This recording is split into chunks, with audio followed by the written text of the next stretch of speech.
let's charge the damn mound, because the leadoff story is Wilson Contreras making a move from catcher to outfield and DH. Nope, scratch that. The next day, the Cardinals were like, actually, just DH. An absolute disaster going on right now in Birdland. They are 11-24.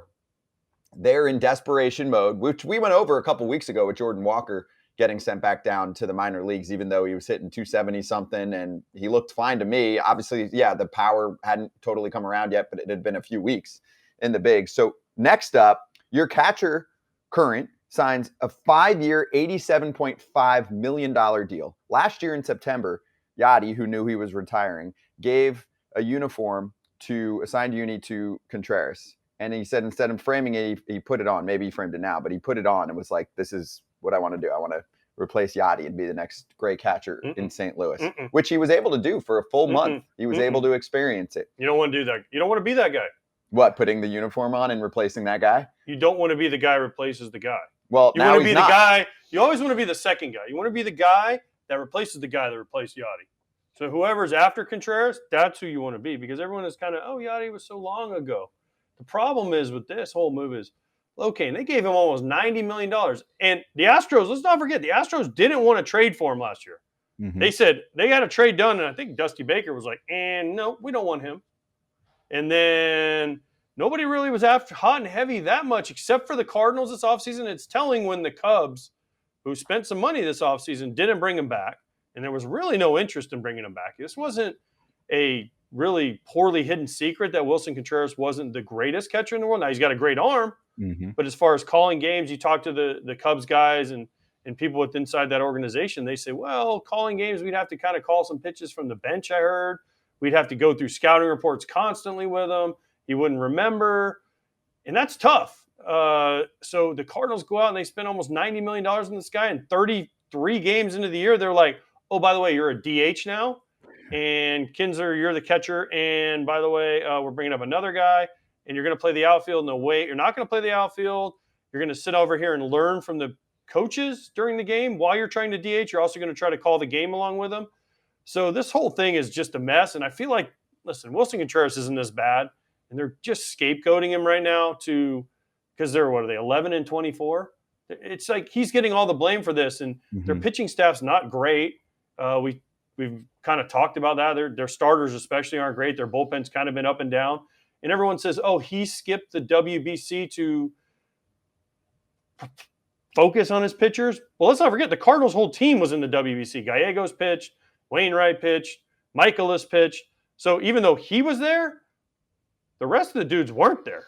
So it's not all on him. There's something else going on here that someone needs to come up and say, hey, listen, we need to be better. And they just need to be better. The comments are on fire here, too. Daddy Padre, Mo blaming his all-star catcher, treating him like a 5-year-old who's never caught ever is a wild move 1 month into a 5-year deal. Ask AJ if Mo is as arrogant as he comes off in the media. He goes, Mo said we have 6 starters. LOL, you don't have 2 starters. I'm seeing a Mo needs to go. Would love to hear these chants break out in the stadium along with the boos. St. Louis deserves so much better than this clown show. I mean, people are freaking out. Jackson said, I don't know how defensive metrics are calculated, but Fangraphs has a positive number for Wilson's defense, number 5 overall ahead of Real Muto, Rutschman. I mean, it is on absolute fire in the chat already, knowing that we were going to get into this right off the jump. All Starland Cardinals are in a tailspin. So add all of that up, LoCain, for you. I mean, you signed with Milwaukee as a free agent, actually somewhat of a similar deal. Imagine if you joined that ball club and then 5 minutes into your tenure, they were like, you know what? We're just going to DH you. We're not really liking what we're seeing about you in the outfield, even though we promised you'd have a spot, obviously, this whole time, and we gave you a ton of money for it.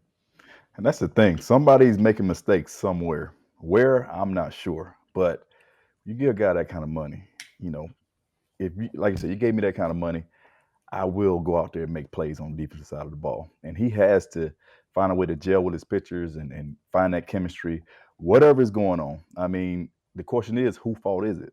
Yachty had basically the same pitching staff, and he did just fine, but that's Yachty. And now Contreras is here, and it's like, oh, we're trying to figure things out. What's going on? So that's the question, like, whose fault is it? And he just they have to figure it out. He can't DH. Like DH, that just can't happen. It's the first year of the deal, and finding a way to connect and figure out whatever is going on, because the Cardinals pitching staff has been consistent as far as I can remember. So whatever's going on, it has to be figured out. It has to be corrected as soon as possible, because people say it's early in the season. It's early in the season, but these games matter in September. I promise you. I want to show Mike Petriello's tweet. That's one that stood out to me, talking about the Cardinals starting pitching, because I've been on this since the start of this show, and Mike echoed those thoughts. This is more than a little oversimplifying, because there's a lot a catcher does that we can't quantify, and Contreras' D has been a question for years. But St. Louis starting pitching preseason projection from Fangraphs, 20th. St. Louis starting pitching current WAR rank, 20th. There's at least a little, they are who they thought they were here. Denny Green. They are. If you want to crown their ass, crown them. Who they thought they were with their starting pitching. And the biggest problem is you dig yourself into a hole, and now we have these recent comebacks like 2019 Washington Nationals. Everyone knows the numbers, 19-31. Philadelphia Phillies last year got themselves in a hole. Big difference. They had absolute bulldogs at the top of their rotation. Nola and Wheeler last year to stop losing streaks and also start winning streaks, right? If you can get the back end of the rotation to show up, which it certainly did. And then you go back a few years prior, that was Strasburg's big year. He gave him 200-something. He gave him more innings that season, I think, than he's given him for the rest of his career there, basically. I'm exaggerating a little bit, but then also Max was there. They don't have that. No, they don't. They don't have that guy that can come in and say, I'm going to go 7 shutty, 12 punchies, boys, score 1 run, we win tonight. They have soft contact guys who are supposed to get ground balls. And the infield defense is great. The problem is they're not getting ground balls. They're getting too many fly balls. And we've already talked about the outfield and how they don't know who the heck's playing in the outfield. One day it's Newbar, Carlson, O'Neill. The next day it's Walker's in AAA, or they try this guy or they try that guy. There's not a consistent thing. The other thing people aren't talking about, Nolan Arenado. I think it's his before he's had RBIs in 3 straight games. He went 19 games, I think, and had 1 RBI and maybe 2 extra base hits. So let's not forget that it's not just Willson Contreras. It is a bunch of dudes that just aren't doing what they are supposed to be doing. Now, Goldschmidt's hotter than crap right now. He had 3 home runs yesterday. But Arenado, before the last 3 games, wasn't hitting at all. The rest of the team is kind of like, okay. Because they're built on Newbar and what's the other? Donovan getting on base. So Arenado, Contreras, and Goldschmidt can drive them in. They're built to score like 5 runs a game. That's how their team is constructed. They're not built to win 3-2 games. They're built to win 5-4 games, 7-4 bludgeon teams.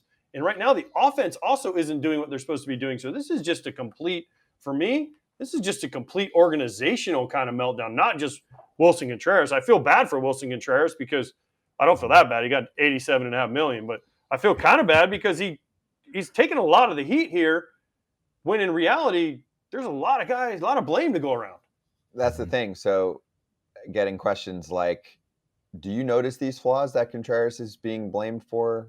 Framing, game planning, etc. Well, the thing for me is when you're a catcher, as a former catcher, and Lorenzo, you're a center fielder, and you took pride in catching everything that was hit out there, correct? Mm-hmm. Correct. Like, if there was a ball hit out there, I'm going to go get it no matter what. As a catcher, you take pride in calling the game and picking the right pitch, hopefully. Now, again, with the pitch clock and the timer, it's so fast now. You have to get a call in right away. There's not a breath to think and say, okay, what's the next pitch? We called this. And then they had the wristband where you were like, okay, we're going to run the cover 2 instead of the prevent. Okay, cover 3, nope, cover 0. Okay, right? With the pitch, they give you all the signs. Well, then now, because of the time, it's all right, I got to hurry up, cover up my leg, and I got to play the video game, put in the right pitch. And it's got to happen fast. And the pitchers for the Cardinals also, for the last 20 years, they never shook. They only put down what Yachty called. There was no oh, man, I got to think about what pitch to call next. Oh, no, Yachty puts on 2. Okay, let's throw a curveball. It was that, right? So it was fast. He's not there anymore. And that's not a knock on Contreras, but now they're saying, well, he's not calling the right pitches. Well, I also want to hear some of the pitchers come out and say something. Like, who went to the organization and said, it's Willson Contreras' fault? Which pitcher was it? Was it Wayne? It wasn't Wainwright. He's only had 1 start. Was it Flaherty? Was it Matz? Was it Michaelis? Montgomery? He's been all right. Which pitcher went to him and said, it was me? Or was this an organizational decision? Somebody had to say something. It's not like the organization was like, oh man, this guy stinks. We just signed him to a 5-year deal. Somebody had to go behind the scenes and say, he's not doing something right. Well, who was it? Man up. Somebody come out and say it, right, Lo? Great Someone's going to point. say it. Say it. Who was it? Steven Matz? Was it you? I'm not saying it was. Jack Flaherty? Was it you? I don't know. Yeah.